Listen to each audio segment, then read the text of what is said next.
Je reviens encore pour terminer mon exposé sur la conscience professionnelle en disant tout simplement qu'aujourd'hui, dans un contexte où on assiste à ce qu'on appelle l'effritement des valeurs, à ce qu'on appelle euh, la crise des valeurs dans la société, dans la famille, dans l'école, et je pense que tous les endroits ne sont pas épargnés à ce vent corruptogène, à ce vent malsain qui est en train de dépraver nos mœurs.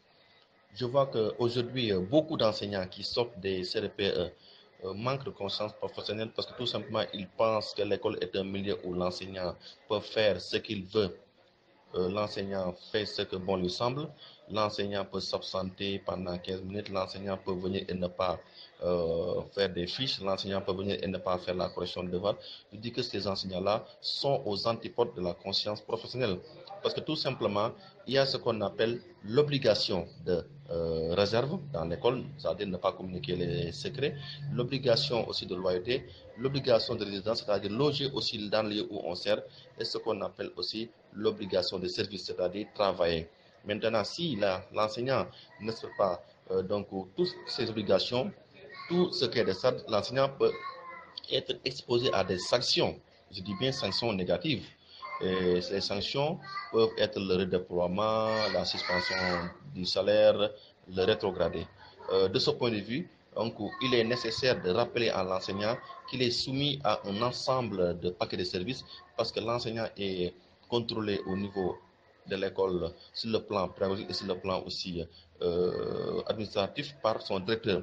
Et maintenant, l'inspecteur aussi vient pour maintenant coiffer le directeur et l'enseignant. On dira à ce niveau que donc le contrôle se fait à deux niveaux, le contrôle par le directeur et le contrôle par l'inspecteur. Mais aujourd'hui, on a que de plus en plus, il y a ce qu'on appelle une insubordination ou bien un non-respect du cahier de charge. Il y a ce qu'on appelle aussi le laxisme de certains aussi enseignants qui pensent qu'ils peuvent faire ce qu'ils veulent à l'école. Et ça, c'est pas normal. D'autre part, je reviens aussi pour parler des sanctions positives, comme par exemple décorer l'enseignant, donner un diplôme d'honneur, diplôme de reconnaissance, par exemple, ce qu'on appelle la méritocratie. Donc, je pense que dans toutes choses, il y a ce qu'on appelle donc le blâme, l'avertissement, mais aussi la récompense.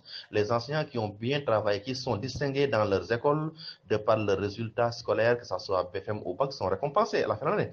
On voit que aussi beaucoup d'IF sont en train aujourd'hui euh, donc d'instaurer ce qu'on appelle la journée de l'excellence, autant pour les enfants, mais autant aussi pour les enseignants. Encore une fois, il y a des enseignants qui sont de grands patriotes, des enseignants qui sont des bâtisseurs d'âme, des enseignants qui sont au service perpétuel de l'éducation. Et comme je l'ai dit, l'enseignant est quelqu'un qui est au cœur du développement parce il doit être, il porte les trois casquettes. Il est éducateur, il est formateur, mais il est aussi, comment encore, instructeur.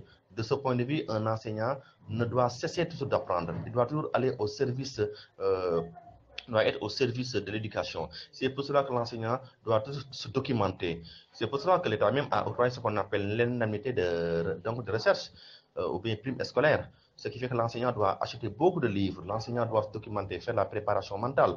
Et ça me fait penser à la citation du philosophe Bacon qui dit que pour enseigner court comme on doit, il faut savoir long comme un bras. Encore une fois, j'ai noté que aujourd'hui les enseignants font des sacrifices, même en achetant des livres, en faisant des cours de renforcement et de remédiation. Et je pense que fondamentalement, il y a deux choses qui s'ajoutent à l'évaluation. Après l'évaluation, il faut penser à remédier. Et c'est important parce que l'évaluation toujours nous permet de tirer un bilan et de prendre une décision, c'est-à-dire penser à remédier, soit on va faire une pédagogie différenciée. Encore une fois, donc les enseignants sont braves, ce sont de grands patriotes parce que l'enseignant est quelqu'un qui est au devant de la nation. L'enseignant fait partie des plus grands bâtisseurs d'âme. Et ça me fait penser à la citation de Rousseau qui dit que on façonne les plantes par la culture et les hommes par l'éducation. Et l'enseignant doit toujours être quelqu'un qui est en perpétuel contact avec le savoir. Pour paraphraser le philosophe, je pense bien que c'est le philosophe qui disait que l'enseignant est quelqu'un qui, nuit et jour, cherche la lumière pour guider son peuple. L'enseignant, donc, ne doit jamais cesser d'apprendre. Et Anatole de France l'a bien compris quand il dit que qui cesse d'apprendre cesse d'enseigner. Je